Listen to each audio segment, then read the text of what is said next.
Good morning. Good morning. Hi, Badger.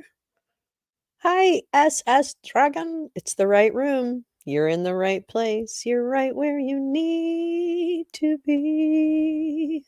Good morning. Good morning. Let's read this little piece of crap.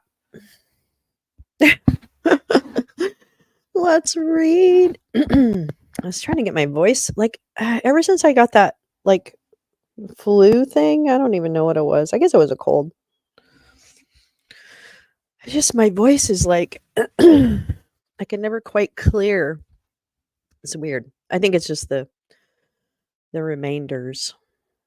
The remainders. Well, I think we should I know it is. I know who you are. Yes, I did. I know who you are. I know. I know my dragons. I know my dragons. I love you, Norbs. Norbs. Norbalies. So yeah, I thought since we got this document, it's about 34, well, it is 34 pages. And so I thought I'd read it and then we'd read it. I adore you. All right, let's do it. Let's fall in love. Wait, that's a good song.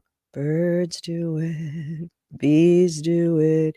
Even educated fleas do it. Let's do it. Let's fall in love. Ooh, ba-da-da-da-da-da-da. Ooh, let's fall in love. All right, let's read this doc. Doodle-doo-doo, doo-doo-doo-doo-doo. I like having a flary ending. Okay.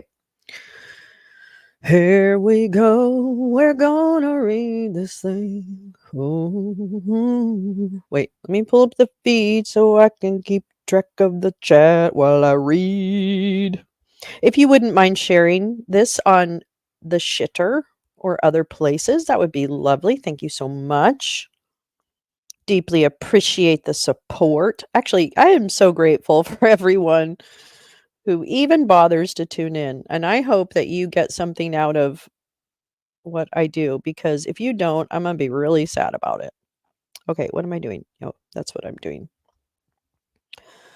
Birds do it, bees do it, even educated fleas do it. Let's do it. Let's fall in love.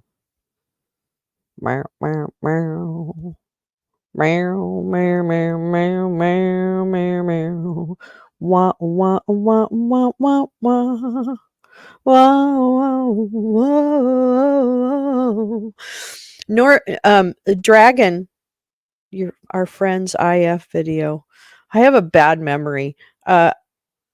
If it's what you sent me, I think I did. IF. Or do you mean OnlyFans? OF. That's where my mind goes. Sorry. Oh, Dragon, you're over on Democracy Dino. If you search Lolo's Lounge with no apostrophe in the YouTube search bar, the main channel comes up and you'll be on chat with other people. So just so you know. Yeah. I don't know what that is. You're in Democracy Dino, which is great, but you'll probably be the only one there. So if you just again search Lolo's Lounge in the YouTube search blah blah, and it should come up with my channel. Should. If it's worth any of its salt. Okay, I'm gonna read this Momo. Let's do it. Let's read this thing.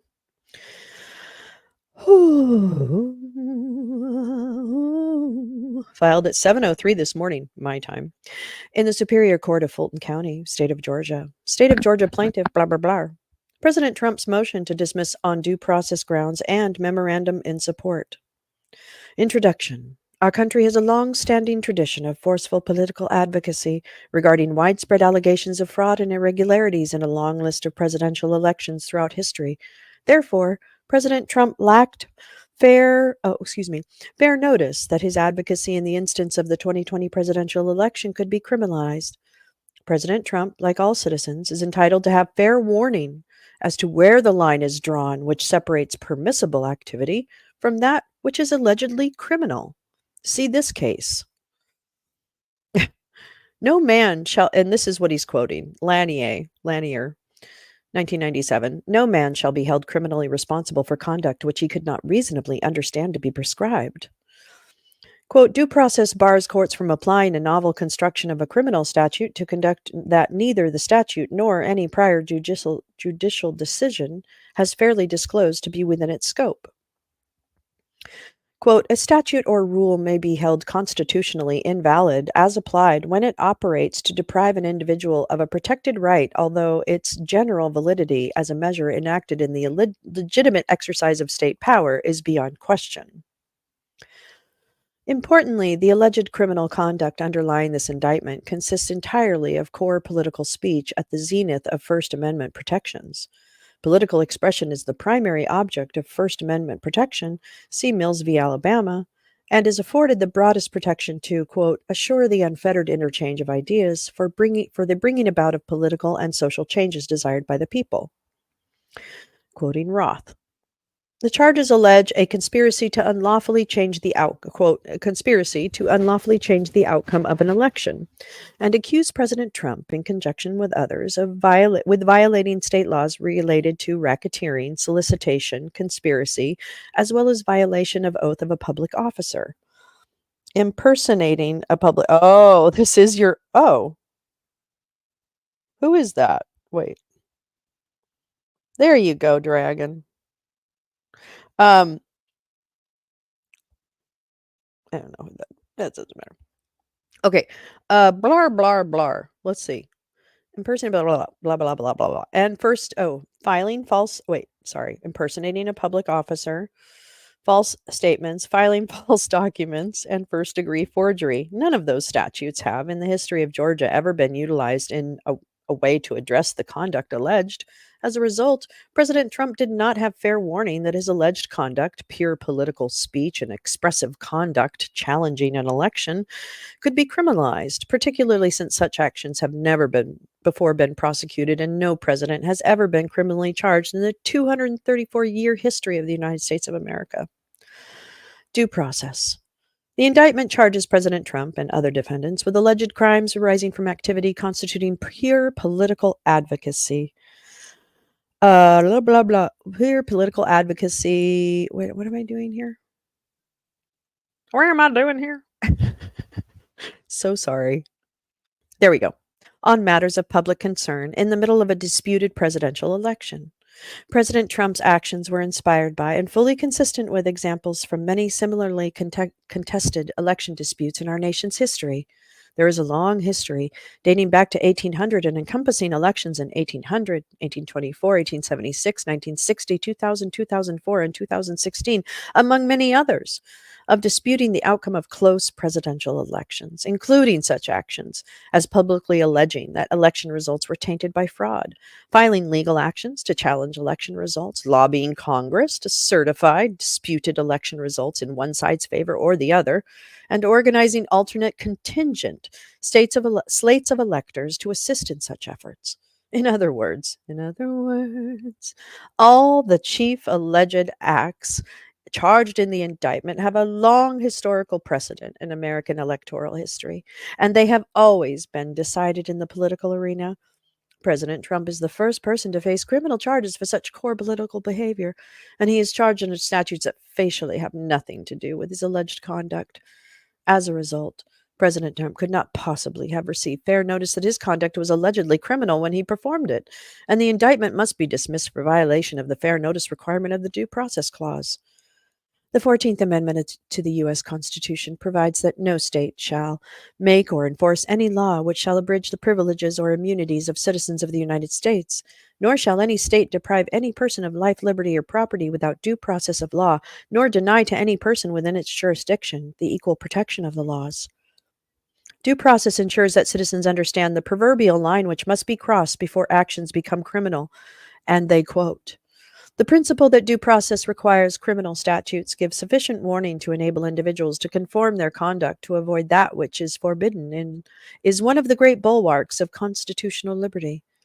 This court and the United States Supreme Court have consistently equated the sufficient warning of prohibited conduct required of criminal statutes to the provision of fair notice that by engaging in such conduct, one will be held criminally responsible. The Due Process Clause requires that the law give a person of ordinary intelligence fair warning that her specific contemplated conduct is forbidden, so that she may conduct herself accordingly. All persons are entitled to be informed as to what the state commands or forbids. Footnote. When referencing the Constitution, President Trump references both the United States as well as the Georgia Constitution, which includes provisions embodying the same due process protections. Blah, blah, blah, blah, blah. And here's a bunch of quotes.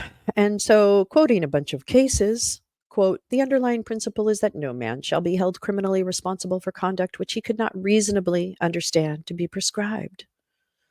The U.S. Supreme Court has compared the fair warning standard to the clearly established standard applied to civil cases under 1983 or Bivens. To be clearly established, quote, existing precedent must have placed the statutory or constitutional question beyond debate.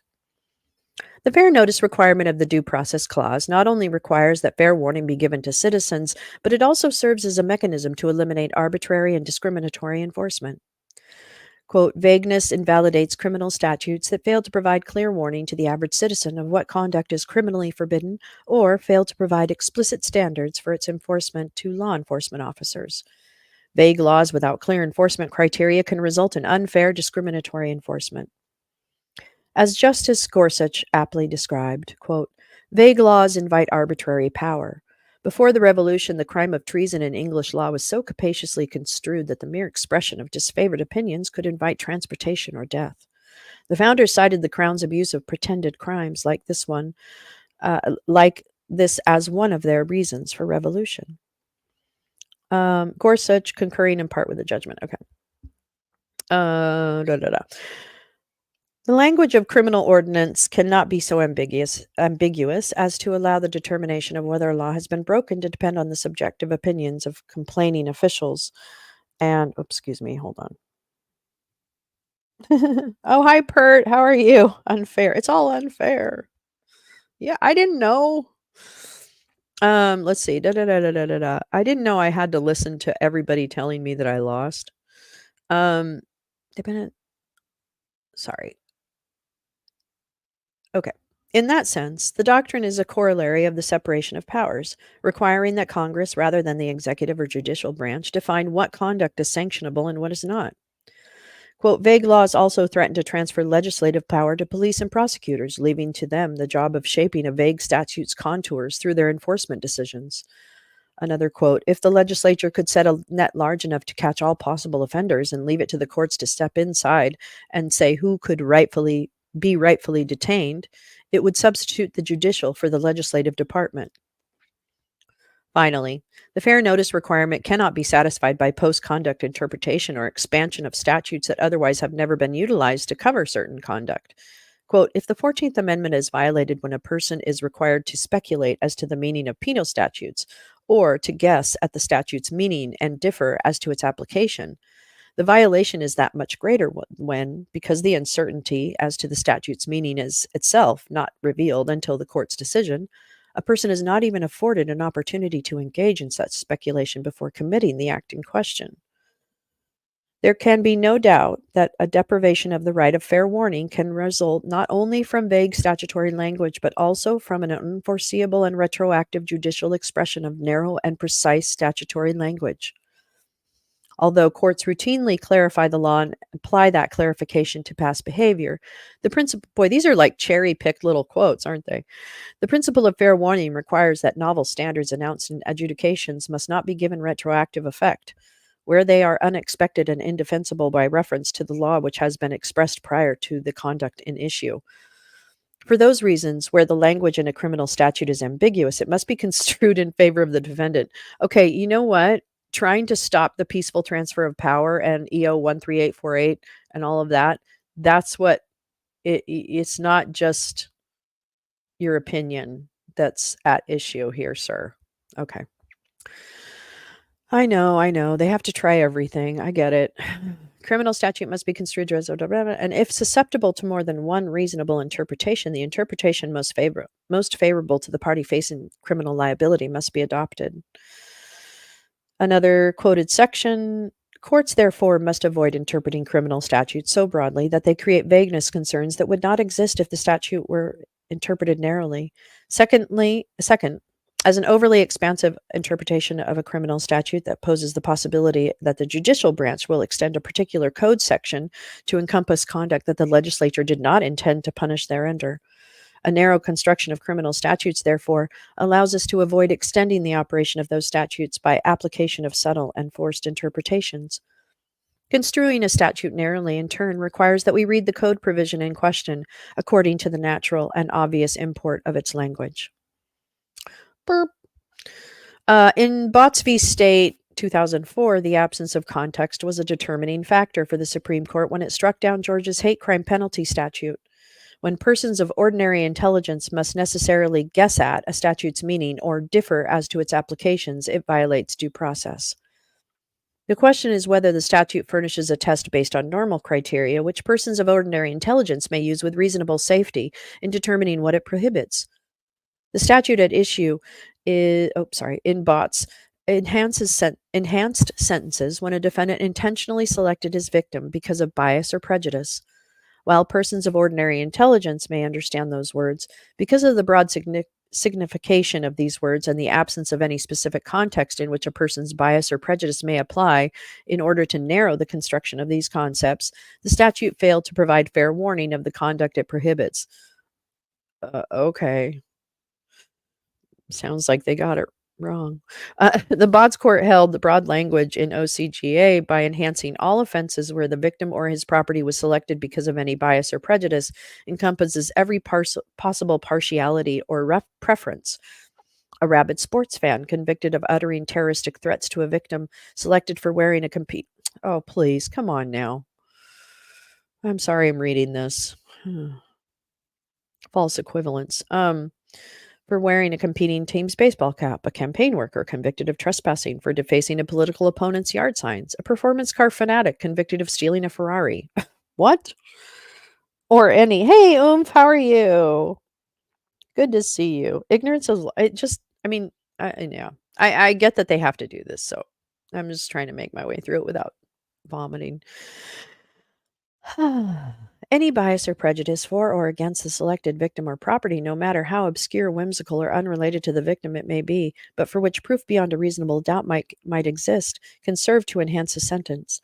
Absent some qualification on bias or prejudice, is left so vague that persons of common intelligence must necessarily guess at its meaning and differ as to its application. Reiterating the concern for arbitrary or discriminatory enforcement of the statute on a subjective basis, the court held the statute was invalid because its language, quote, leaves open the widest conceivable inquiry, the scope of which no one can foresee and the result of which no one can foreshadow or adequately guard against. The principle of fair notice has special force here, where the lack of fair notice directly implicates First Amendment rights, and when none of the statutes in question have ever been used to criminalize the type of pure political advocacy at issue here, particularly by a president of the United States. I'm going to stop there for a second, because I distinctly remember, and I would have to pull it from whatever testimony we have, but I distinctly remember that Hirschberger and Cipollone and whatever the other guy was, aren't they all on record? Aren't they all on record as saying that that they told him what he was considering doing was against the law? I mean, I thought that came out as part of testimony of various White House counsel, but I could be wrong. All right, here we go. Let's see. Where did I go? Oh, it's the president. Wait, it was something about the president. Okay. The general test of vagueness applies with particular force in review of laws dealing with speech. But we're not dealing with speech here. Stricter standards of permissible statutory vagueness may be applied to a statute having a potentially inhibiting effect on speech. Quote, where a statute's literal scope, unaided by a narrowing state court interpretation, is capable of reaching expressions sheltered by the First Amendment, the doctrine demands a greater degree of specificity than in other contexts. Quote, due process requires that a criminal statute provide adequate notice to a person of ordinary intelligence that is that his contemplated conduct is illegal. Where First Amendment rights are involved, an even greater degree of specificity is required. Okay, we get it. The extensive history of disputing elections in our nation further demonstrates that none of these statutes provide fair notice that the alleged conduct is criminal. The types of public statements and claims made regarding the 2020 election have been a staple of American political discourse for decades. As one commentator quipped, quote, if questioning the results of a presidential election were a crime, as many have asserted in the wake of a controversial 2020 election and its aftermath, then much of the Democratic Party and media establishment should have been indicted for their behavior following the 2016 election. In fact, the last time the Democrats fully accepted the legitimacy of a presidential election they lost was in 1988. Oh, Molly Hemingway. Yeah, she's an asshole. So fuck her. Democratic members of Congress voted to refuse to certify elections after electors after the elections of 2004 and 2016. Let's see, is this anything? I don't know if this is any good. A year after defeat. Oh, a year after defeat, Hillary Clinton says there are a lot of questions about its legitimacy. Yeah, well, that's factually true. Yes, this also is true. Yep, this is also true. Let's see. Yep, this is also true. Yep, that's true. Yep, it's true. Okay, just making sure everything that was saying is true. Okay, wait, let me 2004 and 2016, and there have been extensive attempts to submit alternate electors and dispute what? Hi, Lee. What is up? Hey, MJ. How are you? Oh my goodness. Good to see you. Let's see. For example, in the disputed elections, oh boy, are we going to get tired of hearing about these ones? I'm going to tell you. For example, in the disputed elections of both 1876 and 1960, competing slates of electors were sent to Congress. William Jefferson and blah, blah, blah. Okay. Based on the earlier certified results in Hawaii in 1960, the Republican electors met and cast their 3 votes for Nixon. The Democratic electors also met and cast their votes for Kennedy, even though they did not have a certificate of election from the state. In 1800, well, there's more to the story there. And so, hi, Musky Devil. How are you? How are you? In 1800, Vice President Jefferson unilaterally made the decision to accept questionable electoral votes from Georgia that favored him. In 1824, when his disputed election with Andrew Jackson was decided in the House of Representatives, President John Quincy Adams successfully lobbied the House to decide the election in his favor, even though Jackson far exceeded his totals in both the popular vote and electoral college. So successfully, in fact, that Jackson's supporters accused him of striking a corrupt bargain with the House Speaker Henry Clay, whom Adams soon appointed Secretary of State. And in 1960, Vice President Nixon, himself a candidate, decided which competing slate of electors to accept from Hawaii. Which ones did he accept? Vice President Nixon, sitting in as the presiding officer. Oh my God. Okay, here we go. Let's read it. Vice President Nixon, sitting as the presiding officer of the joint convention of the 2 houses. Yeah, back to the First Amendment. We don't have much. I don't have much, but I know I love you. And that may be all I need to know. Okay, sorry. Vice President Nixon suggested that the electors named in the certificate of the governor dated January 4th, 1961 be considered the lawful electors from Hawaii. There was no objection to the vice president's suggestion. They give half the story of all these, and of course, the judge is smarter. So, It's amazing. In the 2000 election contest between Bush and Gore, three Supreme Court justices pointed to the Hawaii situation in 1960 to emphasize that competing slates of electors could be submitted to Congress and that Congress could make the decision on which slate to accept. Oh, I don't think so. A quote from that. But as I have already noted, those provisions of the Electoral Count Act merely provide rules of decision for Congress to follow when selecting among conflicting slates of electors. They do not prohibit a state from counting what the majority concedes to be legal votes until a bona fide winner is determined. Indeed, in 1960, Hawaii appointed two slates of electors, and Congress chose to count the one appointed on January 4th, well after the Title III deadlines. Foreign interference, it's anything. It's anything that will stick. Yeah. In addition, the actions charged in the indictment against President Trump were consistent with the provisions of the then current version of the Electoral Count Act, as it provided before its recent revisions in 2020. Indeed, the very fact that Congress decided to amend the Electoral Count Act afterward demonstrates that it did not prohibit, let alone criminalize, mechanisms such as organizing alternate electors or lobbying the vice president, all of which further proves that this criminal prosecution violates the fair notice provisions of the Due Process Clause. Therefore, at the time of the allegations in the indictment, the only relevant judicial precedent. How about if the person with the most votes wins? Yeah, how about that? Hillary.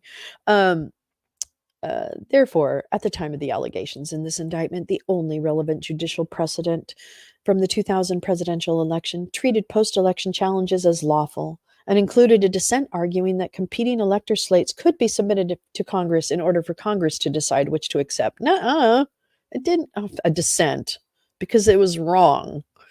Furthermore, the conduct outlined in the indictment had taken place in 1800, 1824, 1876, and 1960, among others, without any suggestion it was criminal. Scores of people have been involved in similar conduct throughout American history, and none have faced criminal prosecution. There does not appear to be any legal scholar, attorney, or jurist who has suggested that this conduct would be impermissible. On these facts, neither President Trump nor any other reasonable person would have had any reason to believe that his actions were or could be considered unlawful. No credible lawyer would ever advise a client that these activities were anything but precedented and lawful. And at most, quote, men of common intelligence must necessarily guess if President Trump's conduct violated the statute, and the charges thus violate due process. Well, I'm not convinced. I'll have to tell you that. Everybody had, oh my God. I need to get those like little key facts straight in my head so that every time we encounter these things, I can just remind people, okay, here are the 3 bullets, why that's wrong. So I need to work on that. There's just so much. The allegations. President Trump has been charged with alleged crimes involving 5 distinct acts. The elector certificate sent to Congress, the request made of the then Georgia Speaker of the House to call a special session, the verification attached to the lawsuit challenging the election, the call placed to the Georgia Secretary of State Raffensperger on January 2nd, and a letter sent to Raffensperger on September 17th. Finally, the RICO count alleges a broad conspiracy related to what the state deems an unlawful attempt to challenge the results of a presidential election. It is important to keep in mind that where the co-defendants who allegedly committed an act addressed herein are found to be immune on due process grounds from prosecution for violating each of the statutes discussed below, as they should be, President Trump's prosecution is also prohibited. Count 1, RICO.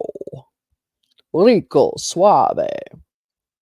All right. The Georgia RICO statute was enacted in 1980 after the General Assembly found that Georgia faced a severe problem related to the increased sophistication of criminal elements and increased harm to the community. The Georgia legislature, in providing this sweeping law enforcement tool to prosecutors, was specific in declaring the purpose of the statute and the compelling government interest it sought to protect. And reading from that, it says, the General Assembly declares that the intent of this chapter is to impose sanctions against those who violate this chapter and to provide compensation to persons injured or aggrieved by such violations. It is They added the emphasis, it is not the intent of the General Assembly that isolated incidents of misdemeanor conduct or acts of civil disobedience be prosecuted under this chapter. It is the intent of the General Assembly, however, that this chapter apply to an interrelated pattern of criminal activity motivated by or the effect of which is pecuniary gain or economic or physical threat or injury. This chapter shall be liberally construed to effectuate the remedial purposes embodied in its operative provision. Due process is violated when applying this statute to the facts of this case. Nuh-uh. Neither President Trump nor any person of common intelligence could have understood that the RICO statute would sweep within its ambit the protected political speech and actions undertaken to challenge a presidential election. A person of ordinary intelligence would not understand that the statute could be used to arrest and jail a group of law-abiding citizens connected only by affiliation to a particular political party or candidate who publicly challenged an election. Actions which were neither motivated by pecuniary gain nor created physical or economic injury. Oops. That's not actually true, but okay. This is particularly true since the conduct was undertaken via the channels created by the founders to resolve such disputes, and the behavior was not criminal on its face, even to those in the law enforcement and legal communities.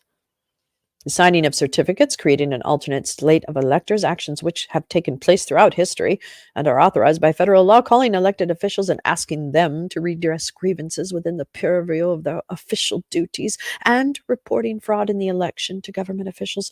None of these alleged acts constitute the type of organized, sophisticated, and economically destructive criminal activity which a common citizen of Georgia understands is regulated via the RICO statute. Furthermore, none of the alleged acts fit neatly into a criminal statute designed to regulate such conduct. Most importantly, however, no reasonable person would believe the actions were criminal at all.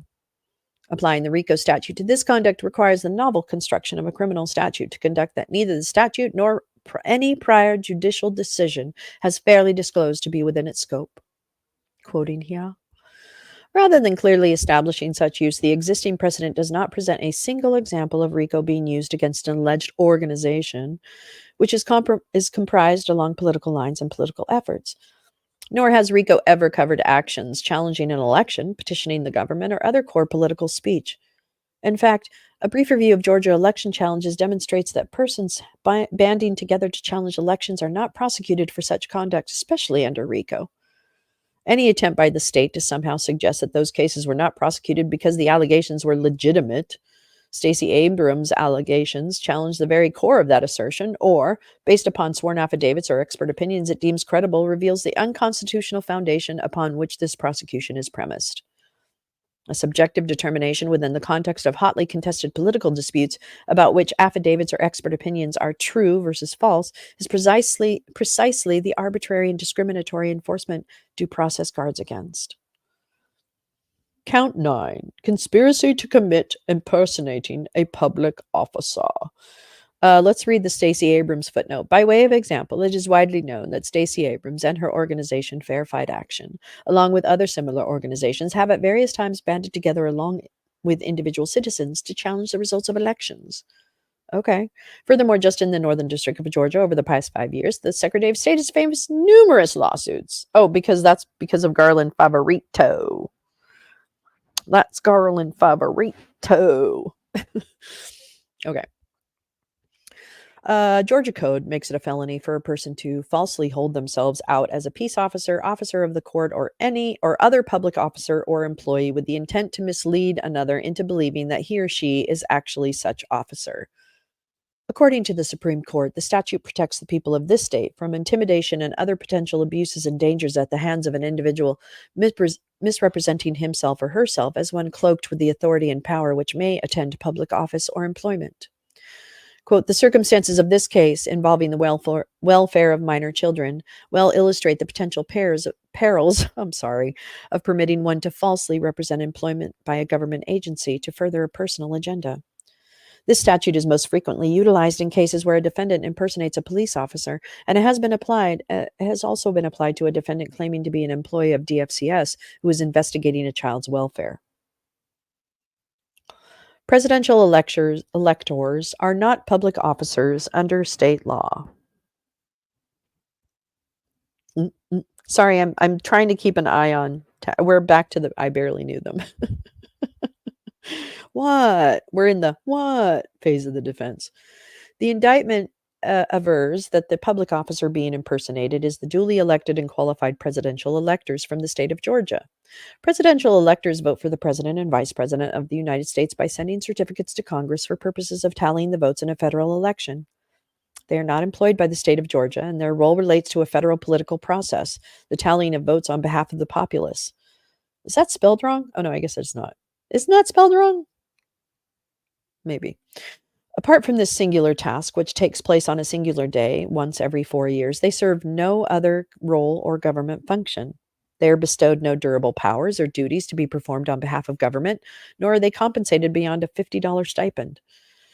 More importantly, on December 8, 2020, the electors who would eventually be accused of impersonating public officers were informed by Fulton County Superior Court Judge Emily Richardson that presidential electors were neither federal, state, county, or municipal officers. Holding that plaintiffs could not bring a claim under Georgia's election contest statute since presidential electors are neither federal, state, county, or municipal officers. Okay. In coming to that conclusion, the Judge Richardson needed to look no further than the Biden electors themselves, those officers the state alleges were impersonated, who persuasively explained their role was not that of an officer. And this is a quote. A presidential elector is obviously not a municipal or county officer, as they serve no local role and are selected on a statewide basis. Further, federal presidential electors are not state officers. They are appointed pursuant to the U.S. Constitution. Each state is appointed. Rather than serving as state officers, the U.S. Supreme Court has found that the presidential electors exercise a federal function in balloting for president and vice president. The Supreme Court went on to clarify that electors are also not federal agents or officers. Sorry, I read that wrong. Beep. The Fulton County District Attorney's Office is prohibited from charging the electors with impersonating a public officer when the Fulton Superior Court, just days before the charged conduct, declared that they were neither federal, state, county, or municipal officers. Certainly, President Trump could not be said to have fair notice that the alternative electors were somehow impersonating public officers when a Fulton County, Georgia Superior Court judge found to the contrary. That probably works. The electors did not have fair notice. In addition to the judicial declaration, which proves fatal to this count, a person of common intelligence would not believe that the conduct undertaken by the electors would fall within the ambit of the statute, especially given the heightened specificity required in this First Amendment context.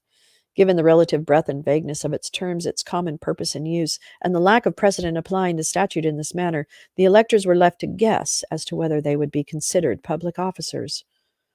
When persons of common intelligence must necessarily guess as a statute's meaning or differ as to its applications, it violates, whatever. That's a stretch, kiddos. Based upon the district attorney's difference of opinion from that of a Fulton County Superior Court judge, it is clear that persons of common intelligence are likely to differ as to its application. Furthermore, a person of common intelligence would not understand that signing their own name to a certificate stating they are duly elected and qualified electors, following their nomination and election by their political party to undertake that very role, would put them in the crosshairs of a statute which is almost exclusively reserved for criminalizing the impersonation of a police officer.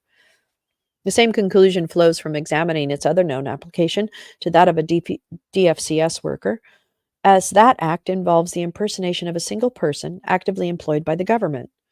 The statute has never been applied to the presidential electors, and an overwhelming majority of legal experts, commentators, jurists, and attorneys who have addressed this conduct throughout history indicated that having both slates of presidential electors cast ballots in a close, contested election was permissible. Sorry, I can't read. Let me take a drink of coffee.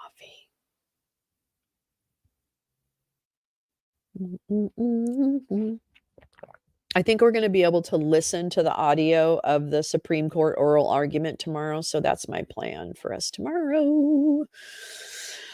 Counts 11 and 17, conspiracy to commit forgery in the first degree. The defendants have been charged in Count 11 and Count 17 with conspiracy to commit forgery based upon sending the elector certificate and the notice of vacancy to the governmental bodies responsible for receiving such certificates, which were aware of the widely publicized, publicly filed challenges to the election.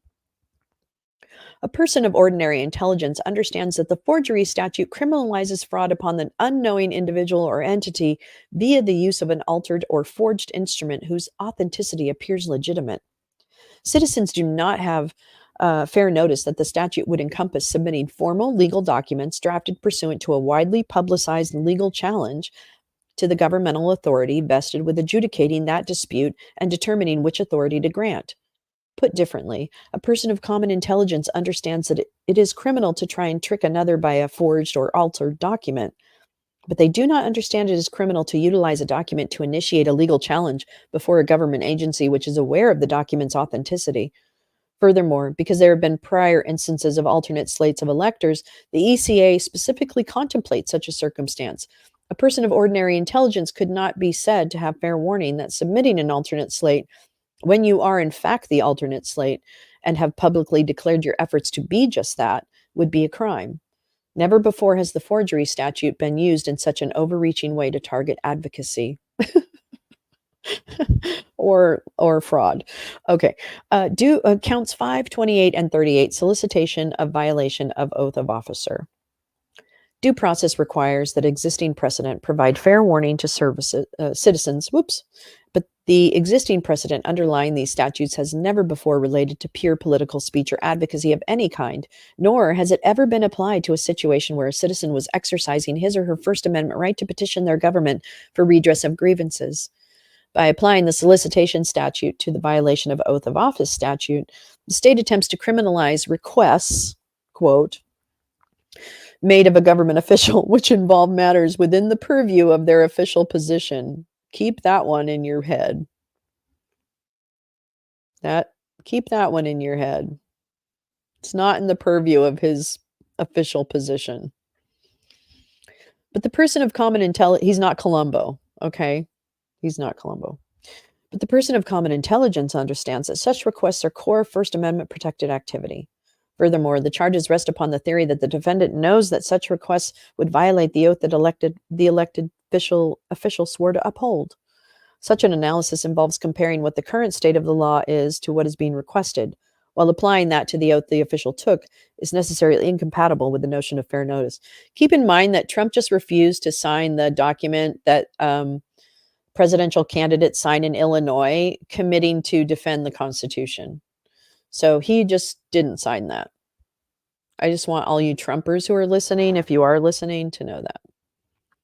A person of common intelligence cannot both understand that they have the unalienable right to speak, influence, and petition their government for change, but that their right to do so stops at the subjective beliefs of a prosecutor who might allege their request was unconstitutional or unlawful under the current state of the law. Due process protects citizens from being placed in that situation when exercising their First Amendment freedoms, particularly in the criminal context.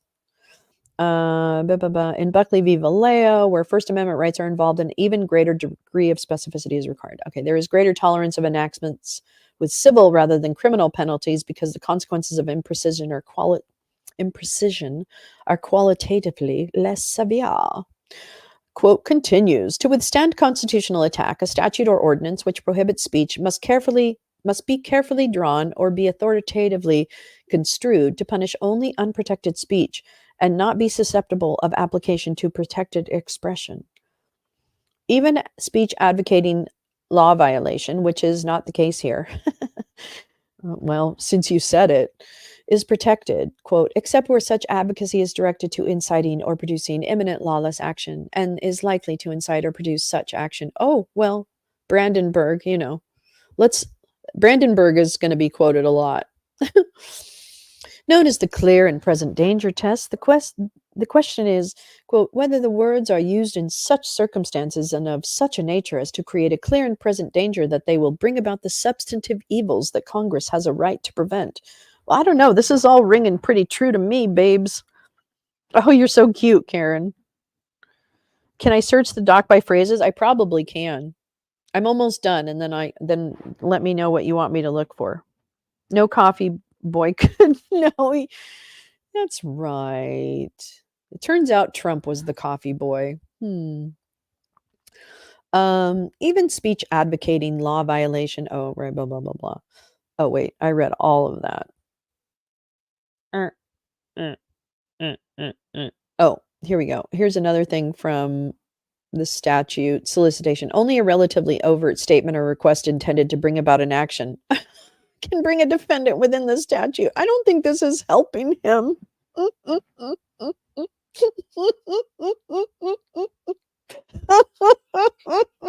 Do they get paid by the word?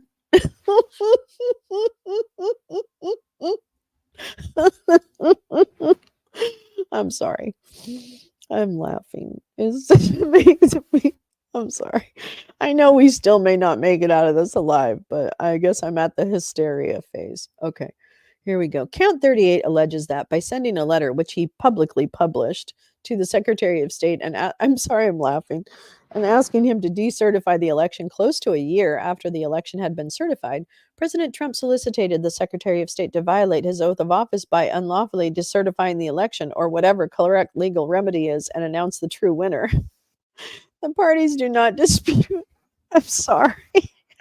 Dying. The parties said, I mean, Fonny's like, thank you for making my case.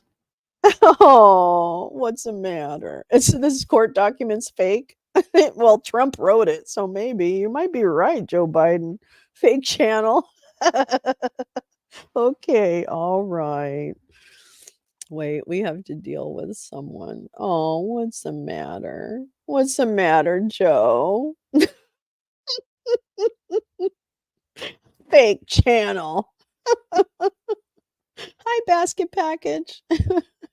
All right, wait, Joe, strap in, honey, because I'm going to read you some shit that your boy wrote.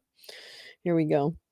Dear Secretary Raffensperger, large scale voter fraud. I will get you. Oh, here we go. Here we go. I will get you. Will you? Let's see. Which one are you? Let's see which one you are. You only have 3 Boy, you're really obsessed with Joe. Hey, these electrons, these electrons aren't real. Nothing's real. Everything's fake. Joke's on you, Joe. I will get you. I'm going to leave that one up.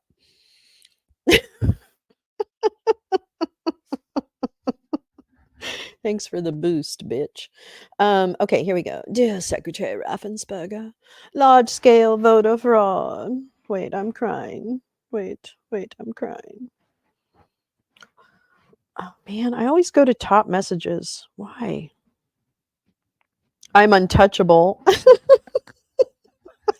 Nobody wants to touch you, okay? Jesus. Don't worry, okay? Nobody wants to touch you. But this, my friend, is a screenshot. Yeah, y'all.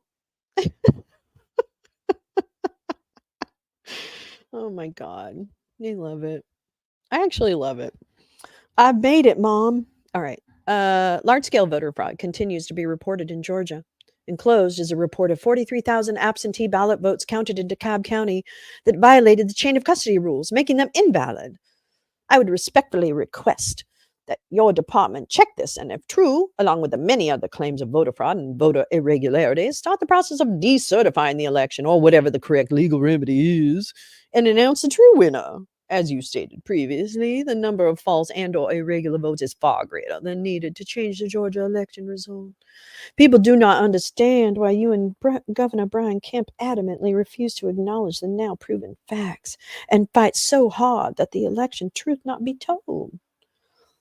You and Governor Kemp are doing a tremendous disservice to the great state of Georgia and to our nation, which is systematically being destroyed by an illegitimate president and his administration. The truth must be allowed to come out. Thank you for your attention to this matter. I said good day, sir. I'll shut in your bed? Oh, wait, I want to touch you. Oh, wait, here we go. Settle down, Francis, but I want to touch you. This is good. I'll shut in your bed.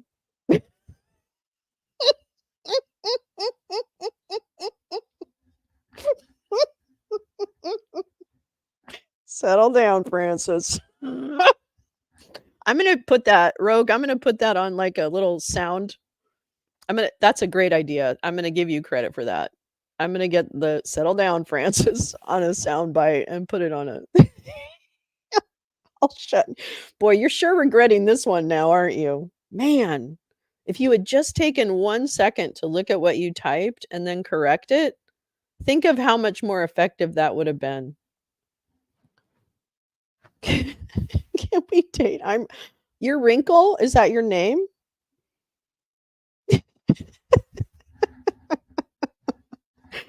Oh my god. Okay. Alright, we're going back to this. You have fun, and please keep chatting because when you chat, it booms up my numbers, and I love it. After reporting allegations of potential fraud, President Trump respectfully requests that the Secretary of State investigate and, if true, take action. Because the solicitation is predicated on a finding that the allegations of fraud are true, and there is per se no solicitation given the conditional nature of the request. The conditional nature, I said, if he would. It also cannot be said that it created a clear and present danger of a felony being committed or that the statement is likely to cause imminent lawless action. It contemplates an investigation prior to whatever action is taken, and the request itself provides alternative options which, by their plain language, command that any action taken be legal. Stated simply, how could President Trump be on fair notice, based on these undisputed facts, that the solicitation statute might possibly apply here? Answer: he could not. Yeah, hey, butt sniffer. Massage my like button, baby. Only the shadow knows. Oh, Michelle Obama. Well, that's a compliment. Thank you. Let's see. Count 5 relates to a call made to then Speaker of the House, David Ralston, asking him. What about the Okay, I'm going to ask this again. What about the PAC, the guy who was the U.S. attorney? What about the guy who was the U.S. attorney? Because I think he also has that. Okay, we need to get through this. Hold on. Oh, can you guys hold on a minute? I have to talk to Bobo. Hold on.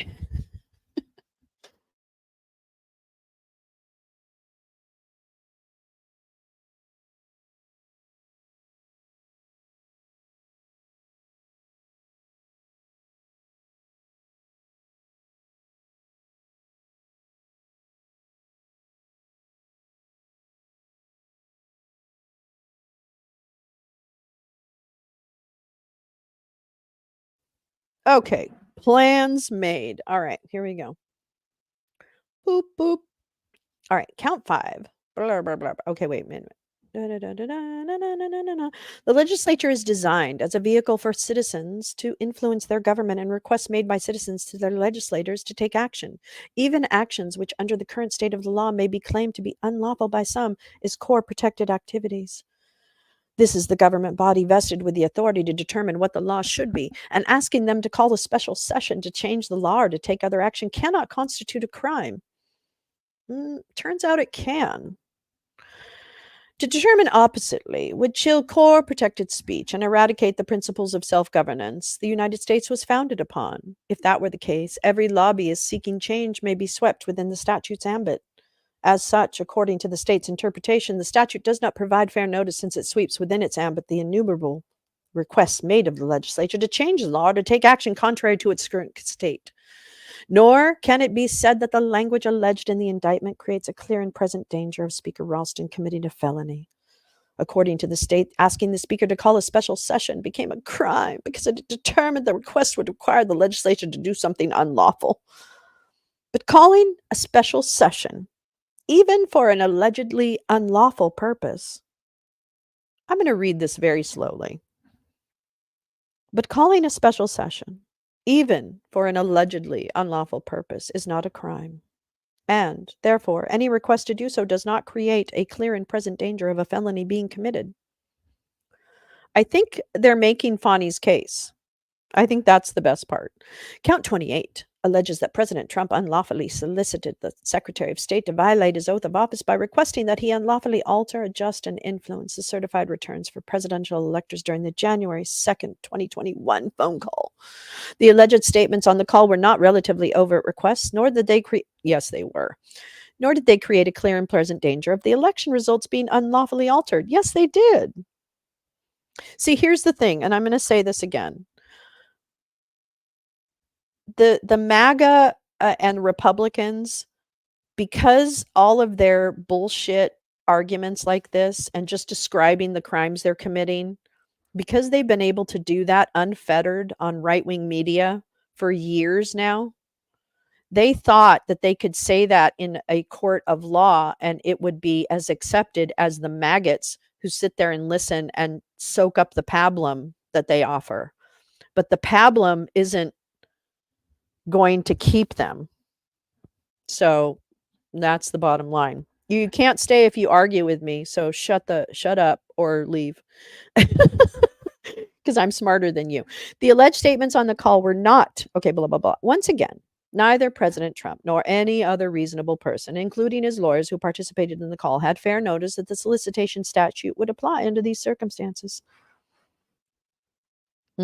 Pablum.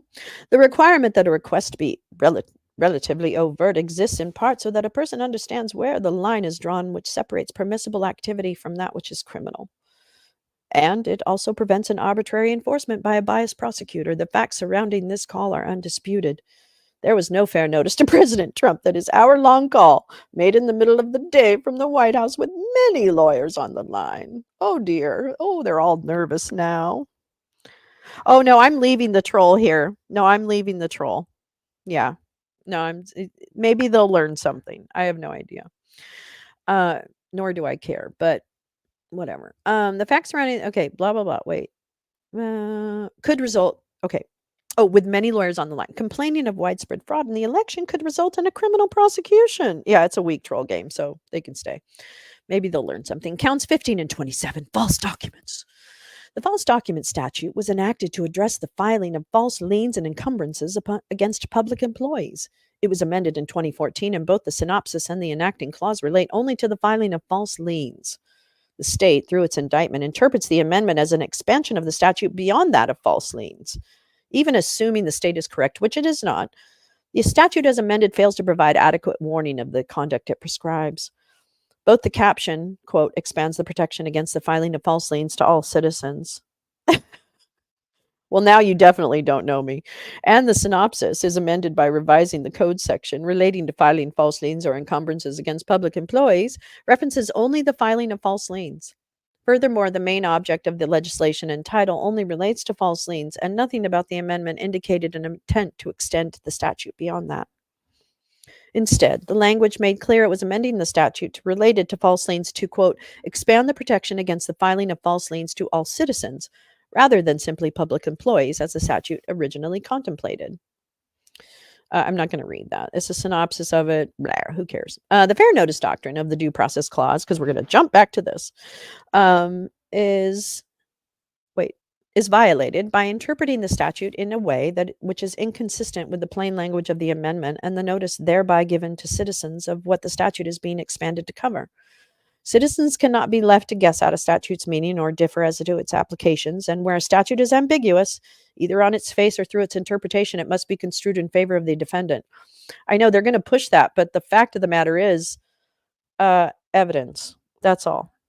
Here, too, any ambiguity must be construed in favor of the defendant and against an overly expansive reading of the statute, despite what appears to be the clear language of the statute. Moreover, in 2019, Judge Adams of the Fulton County Superior Court held that the Georgia Code applies solely to liens, encumbrances, and documents of title and instruments relating to a security interest in title, real or personal property. If judges may differ as to its application, the average citizen certainly does. And, well, is the president an average citizen? And the statute therefore violates due process when applied to the alleged facts in those counts. Counts 13, 19, counts 13, 19, 29, and 39. But you don't know me, so why are they watching my streams? The acts underlying the false statement counts involved the elector certificates of the September 17, 2021 letter sent to the Secretary of State and the January 21 phone call. Precedent makes clear to a person of common intelligence that this conduct could not come within the ambit of the statute.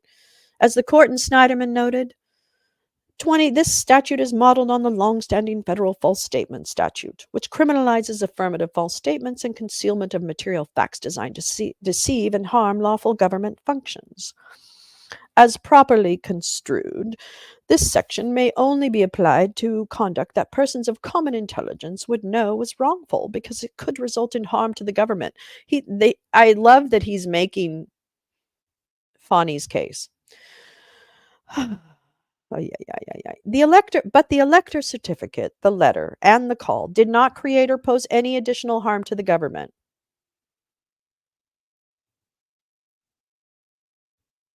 What? Okay, stupid. The investigations were already completed or ongoing. The complaints had been filed and the lawsuits were pending. Furthermore, hundreds of other people reported these concerns to the Secretary of State and the State Election Board. Yeah, we know, and it's all been debunked. As such, there was simply no way for a person of common intelligence to know the conduct was wrongful because it could result in harm to the government, as is required to be brought within the ambit of the statute. Even without those facts, a person of ordinary intelligence does not know that challenging an election via the courts, the legislature, petitioning government officials is wrongful because it could result in harm to the government. What? Uh, petitioning the government officials when you're the president of the United States.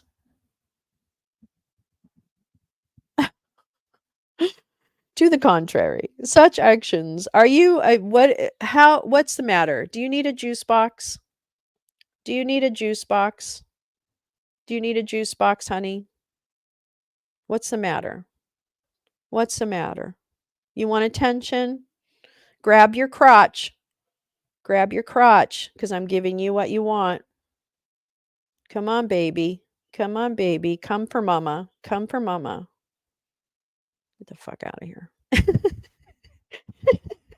That's a warning. Okay.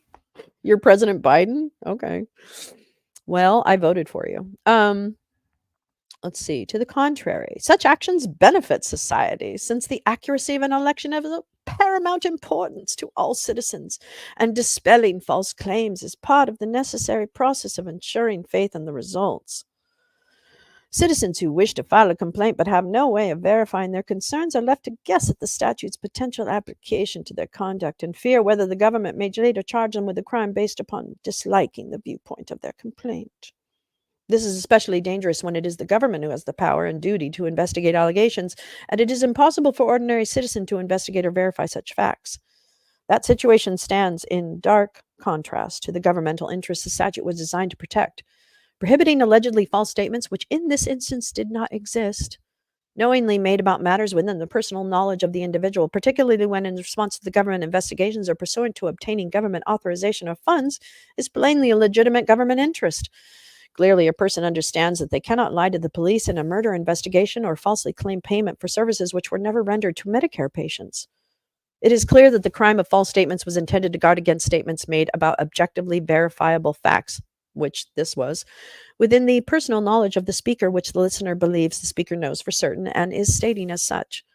If the language of the statute can be stretched beyond the legislative purpose to criminalize a citizen's right to speak on matters of public concern and to seek redress from the courts and their elected officials, particularly when this information is provided is identified as being based upon third-party reports, it is plainly unconstitutional and sweeps within its ambit wide swaths of protected speech. Furthermore, it cannot be said that citizens have fair warning that such activity would cross the proverbial line into a criminal act. And in conclusion, while the statutes underlying this I'm going to read it like Katharine Hepburn. While the statutes underlying this indictment have been in existence for many years, the novel construction of the state seeks now employ and violates all notions of due process, particularly since the indictment directly targets pure political speech. As previously argued, the statutes fail under an as applied First Amendment challenge, but the statutes also violate due process since they have never before been applied to this alleged conduct or remotely similar conduct or to any form of political advocacy for that matter. Specifically, President Trump was not on fair notice that his conduct alleged in the indictment could possibly cross the proverbial lines, particularly since it has taken place throughout history. As such, the indictment must be dismissed. Stephen got his 5 minutes of fame. Yeah. Okay. Woo. Well, it was pretty much what I thought. Well, that pretty much says it. What was your first clue, Joe? I wonder if it does pay well. I mean, there's definitely idiots that do it for free. I don't give a shit. He played for Beta Boys. Oh, really? I did not know that. I didn't even see that.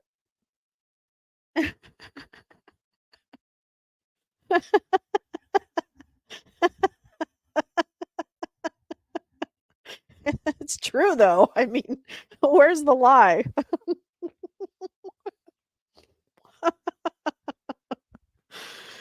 Oh, will you love me? Will you love me forever? Will you need me? Will you never leave me? Will you make me so happy for the rest of my life? Will you take me away? Will you make me your wife? You gotta tell me right now. Before we go any further, do you love me? Will you love me forever? All right. I need to do the errands that I actually hadn't planned for today. So I need to kind of get my act together, but I definitely wanted to let me think on it. Baby, baby, let me think on it. Let me think on it. I'll give you an answer in the morning.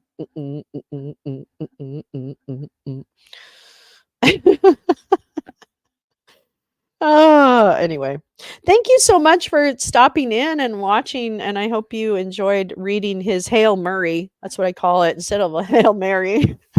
I'm calling this a Hail Murray. Oh, thanks, Paul. I'm sorry. I know it was late. It was just no notice for this, but I thought, oh, I got to read this. I got to read this document. Oh, thank you so much, you guys. I will definitely see you tomorrow morning, bright and early. Okay, so get ready to wake and bake with Lolo because we're gonna be listening in on the Supreme Court.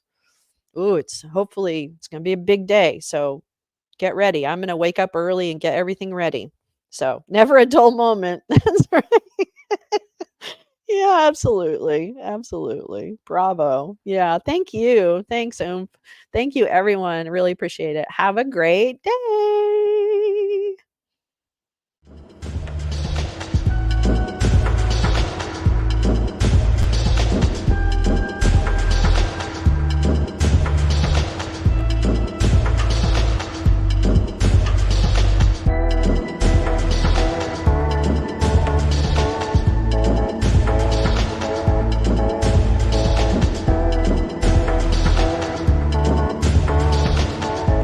Bye, bestie.